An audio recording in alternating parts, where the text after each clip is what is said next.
تفہیم القرآن، روزانہ ایک رکوع، ترجمہ و تفسیر کے ساتھ قرآن کو سمجھیں۔ سبسکرائب کریں اور جڑے رہیں۔ یوصیکم اللہ فی اولادکم للذکر مثل حظ الانثیین فإن كن نساء فوق اثنتين فلهن ثلثا ما ترك وإن كانت واحدة فلها النصف ولأبويه لكل واحد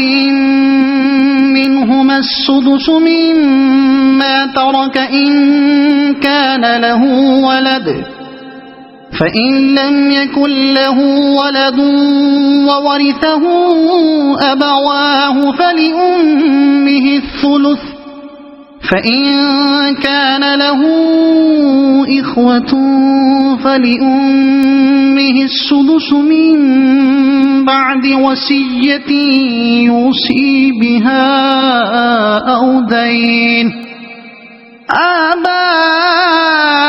آباؤكم وأبناؤكم لا تدرون أيهم أقرب لكم نفعا فریضۃ من اللہ ان اللہ کان علیما حکیما۔ تمہاری اولاد کے بارے میں اللہ تمہیں ہدایت کرتا ہے کہ مرد کا حصہ 2 عورتوں کے برابر ہے۔ اگر میت کی وارث 2 سے زائد لڑکیاں ہوں تو انہیں ترکے کا 2/3 دیا جائے، اور اگر ایک ہی لڑکی وارث ہو تو آدھا ترکہ اس کا ہے۔ اگر میت صاحب اولاد ہو تو اس کے والدین میں سے ہر ایک کو ترکے کا 6واں حصہ ملنا چاہیے، اور اگر وہ صاحب اولاد نہ ہو اور والدین ہی اس کے وارث ہوں تو ماں کو 3واں حصہ دیا جائے، اور اگر میت کے بھائی بہن بھی ہوں تو ماں 6 حصے کی حقدار ہوگی۔ یہ سب حصے اس وقت نکالے جائیں گے جبکہ وصیت جو میت نے کی ہو پوری کر دی جائے اور جو قرض اس پر ہو ادا کر دیا جائے۔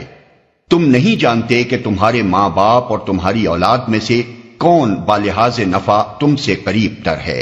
یہ حصے اللہ نے مقرر کر دیے ہیں، اور اللہ یقیناً سب حقیقتوں سے واقف اور ساری مصلحتوں کا جاننے والا ہے۔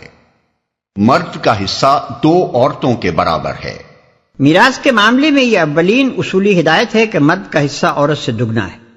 چونکہ شریعت نے خاندانی زندگی میں مرد پر زیادہ معاشی ذمہ داریوں کا بوجھ ڈالا ہے اور عورت کو بہت سی معاشی ذمہ داریوں کے بار سے سبکدوش رکھا ہے۔ لہذا انصاف کا تقاضا یہی تھا کہ میراث میں عورت کا حصہ مرد کی بنسبت کم رکھا جاتا ہے۔ اگر میت کی وارث 2 سے زائد لڑکیاں ہوں تو انہیں ترکے کا 2/3 دیا جائے۔ یہی حکم 2 لڑکیوں کا بھی ہے۔ مطلب یہ ہے کہ اگر کسی شخص نے کوئی لڑکا نہ چھوڑا ہو اور اس کی اولاد میں صرف لڑکیاں ہی لڑکیاں ہوں تو خواہ 2 لڑکیاں ہوں یا 2 سے زائد، بہرحال اس کے کل ترکے کا 2/3 حصہ ان لڑکیوں میں تقسیم ہوگا اور باقی 1/3 دوسرے وارثوں میں۔ لیکن اگر میت کا صرف 1 لڑکا ہو تو اس پر اجماع ہے کہ دوسرے وارثوں کی غیر موجودگی میں وہ کل مال کا وارث ہوگا، اور دوسرے وارث موجود ہوں تو ان کا حصہ دینے کے بعد باقی سب مال اسے ملے گا۔ اگر میت صاحب اولاد ہو تو اس کے والدین میں سے ہر ایک کو ترکے کا 6واں حصہ ملنا چاہیے۔ یعنی میت کے صاحب اولاد ہونے کی صورت میں بہرحال میت کے والدین میں سے ہر ایک 1/6 کا حقدار ہوگا، خواہ میت کی وارث صرف بیٹیاں ہوں یا صرف بیٹے ہوں یا بیٹے اور بیٹیاں ہوں یا 1 بیٹا ہو یا 1 بیٹی، رہے باقی 2/3 تو ان میں دوسرے وارث شریک ہوں گے۔ اور اگر وہ صاحب اولاد نہ ہو اور والدین ہی اس کے وارث ہوں تو ماں کو 3واں حصہ دیا جائے۔ ماں باپ کے سوا کوئی اور وارث نہ ہو تو باقی 2/3 باپ کو ملے گا،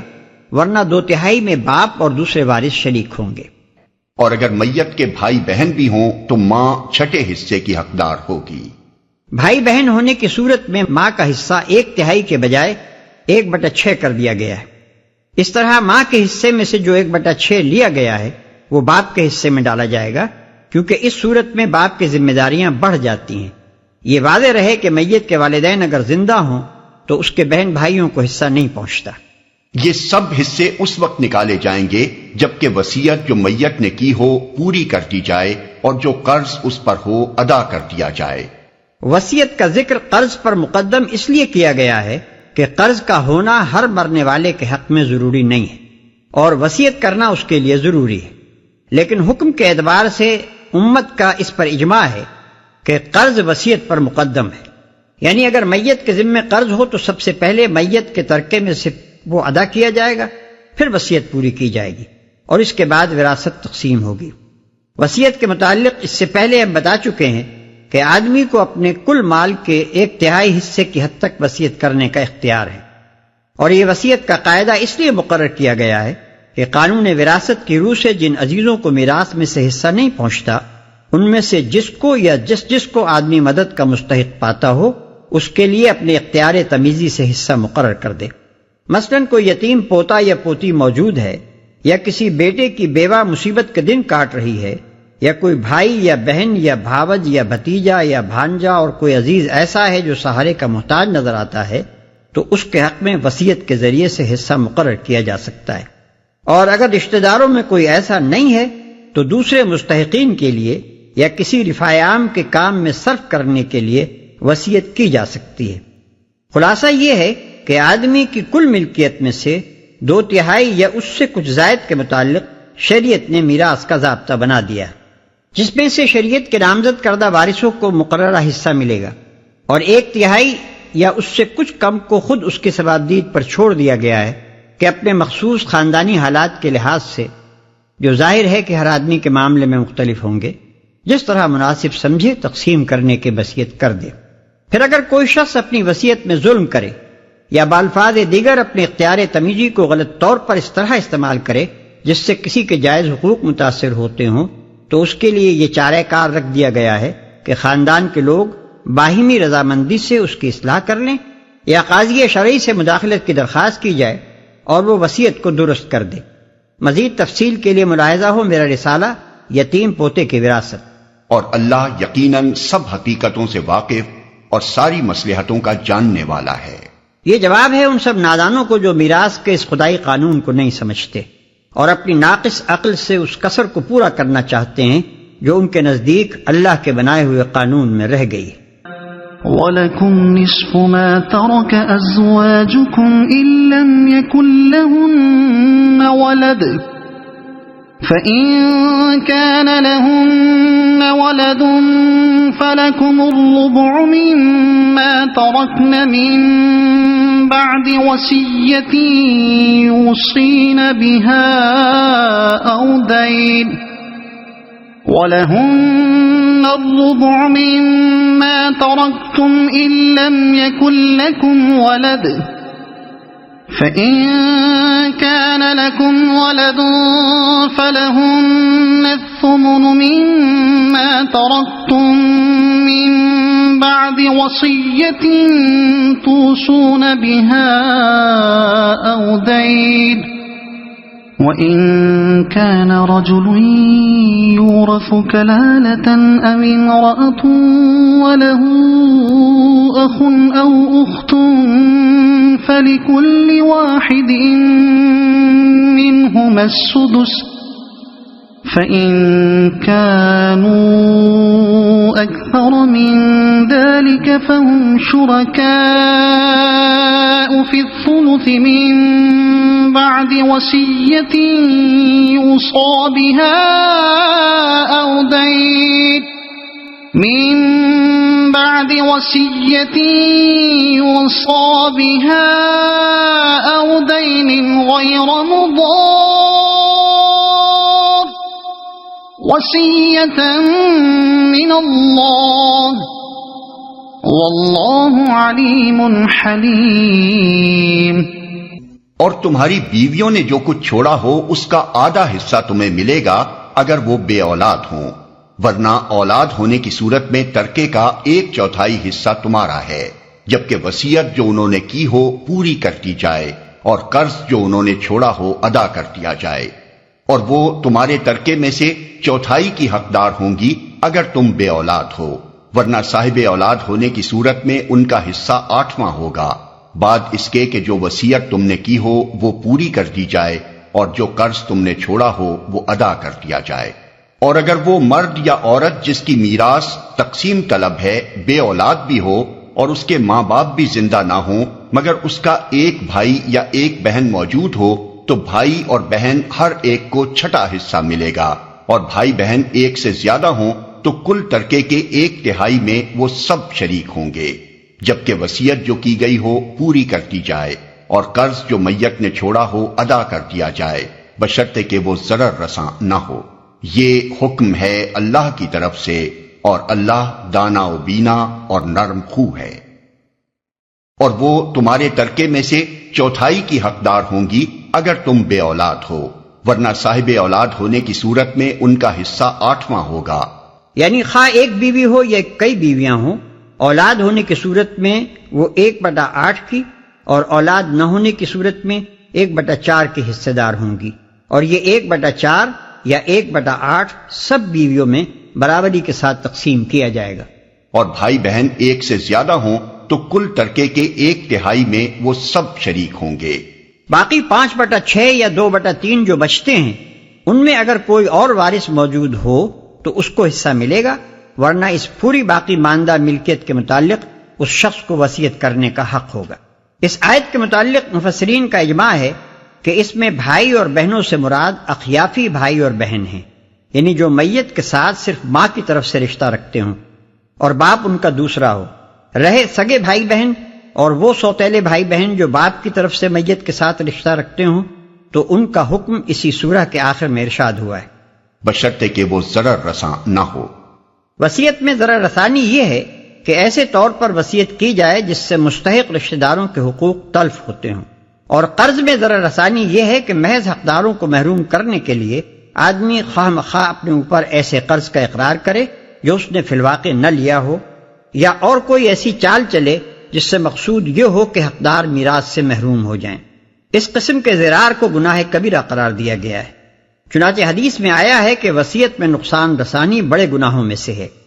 اور ایک دوسری حدیث میں نبی صلی اللہ علیہ وسلم کا ارشاد ہے کہ آدمی تمام عمر اہل جنت کے سے کام کرتا رہتا ہے مگر مرتے وقت وصیت میں ضرر رسانی کر کے اپنی کتاب زندگی کو ایسے عمل پر ختم کر جاتا ہے جو اسے دوزخ کا مستحق بنا دیتا ہے۔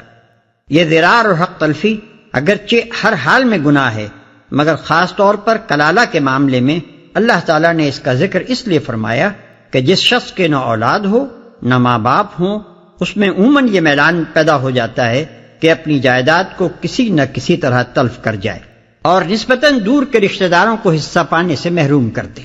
اور اللہ دانا و بینا اور نرم خو ہے۔ یہاں اللہ تعالیٰ کی صفت علم کا اظہار 2 وجوہ سے کیا گیا ہے۔ ایک یہ کہ اگر اس قانون کی خلاف ورزی کی گئی تو اللہ کی گرفت سے آدمی نہ بچ سکے گا۔ دوسرے یہ کہ اللہ نے جو حصے جس طرح مقرر کیے ہیں وہ بالکل صحیح ہیں، کیونکہ بندوں کی مصلحت جس چیز میں ہے اللہ اس کو خود بندوں سے زیادہ بہتر جانتا ہے۔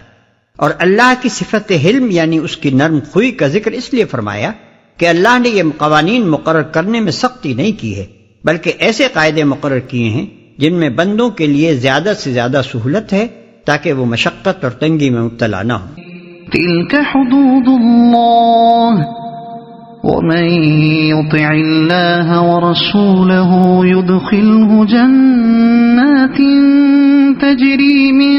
تحتها الأنهار خالدين فيها وذلك الفوز العظيم ومن يعص الله ورسوله ويتعد حدوده يدخله نارا خالدا فيها وَلَهُ عَذَابٌ مُّهِينٌ۔ یہ اللہ کی مقرر کی ہوئی حدیں ہیں۔ جو اللہ اور اس کے رسول کی اطاعت کرے گا اسے اللہ ایسے باغوں میں داخل کرے گا جن کے نیچے نہریں بہتی ہوں گی، اور ان باغوں میں وہ ہمیشہ رہے گا، اور یہی بڑی کامیابی ہے۔ اور جو اللہ اور اس کے رسول کی نافرمانی کرے گا اور اس کی مقرر کی ہوئی حدوں سے تجاوز کر جائے گا اسے اللہ آگ میں ڈالے گا جس میں وہ ہمیشہ رہے گا، اور اس کے لیے رسوا کن سزا ہے۔ یہ ایک بڑی خوفناک آیت ہے جس میں ان لوگوں کو ہمیشگی کے عذاب کی دھمکی دی گئی ہے جو اللہ تعالیٰ کے مقرر کیے ہوئے قانون وراثت کو تبدیل کریں یا ان دوسری قانونی حدوں کو توڑیں جو خدا نے اپنی کتاب میں واضح طور پر مقرر کر دی ہیں۔ لیکن سخت افسوس ہے کہ اس قدر سخت وعید کے ہوتے ہوئے بھی مسلمانوں نے بالکل یہودیوں کی سی جسارت کے ساتھ خدا کے قانون کو بدلا اور اس کی حدوں کو توڑا۔ اس قانون وراثت کے معاملے میں جو نافرمانیاں کی گئی ہیں وہ خدا کے خلاف کھلی بغاوت کی حد تک پہنچتی ہیں۔ کہیں عورتوں کو میراث سے مستقل طور پر محروم کیا گیا، کہیں صرف بڑے بیٹے کو میراث کا مستحق ٹھہرایا گیا، کہیں سرے سے تقسیم میراث ہی کے طریقے کو چھوڑ کر مشترک خاندانی جائیداد کا طریقہ اختیار کر لیا گیا، کہیں عورتوں اور مردوں کا حصہ برابر کر دیا گیا، اور اب ان پرانی بغاوتوں کے ساتھ تازہ ترین بغاوت یہ ہے کہ بعض مسلمان ریاستیں اہل مغرب کی تقلیب میں وفات ٹیکس یعنی ڈیتھ ڈیوٹی اپنے ہاں رائج کر رہی ہیں، جس کے معنی یہ ہیں کہ میت کے وارثوں میں ایک وارث حکومت بھی ہے جس کا حصہ رکھنا معاذ اللہ میاں بھول گئے تھے۔ حالانکہ اسلامی اصول پر اگر میت کا ترکہ کسی صورت میں حکومت کو پہنچتا ہے تو وہ صرف یہ ہے کہ کسی مرنے والے کا کوئی قریب و بعید رشتہ دار موجود نہ ہو اور اس کا چھوڑا ہوا مال تمام اشیاء متروکہ انکلیمڈ پراپرٹیز کی طرح داخل بیت المال ہو جائے، یا پھر حکومت اس صورت میں کوئی حصہ پا سکتی ہے جبکہ مرنے والا اپنی وصیت میں اس کے لیے کوئی حصہ مقرر کر جائے۔ اگر آپ کو یہ ویڈیو پسند آئی ہو تو اسے لائک کریں، دوسروں تک پہنچانے کے لیے شیئر کریں، اور مزید ایسی ہی معلوماتی ویڈیوز کے لیے ہمارے چینل عبد المالک ہاشمی کو سبسکرائب ضرور کریں۔ نئی اپڈیٹس کے لیے بیل آئیکن دبائیں تاکہ آپ کو ہماری ہر نئی ویڈیو بر وقت مل سکے۔ آپ کی حوصلہ افزائی ہمیں مزید بہترین مواد بنانے میں مدد دے گی۔ شکریہ۔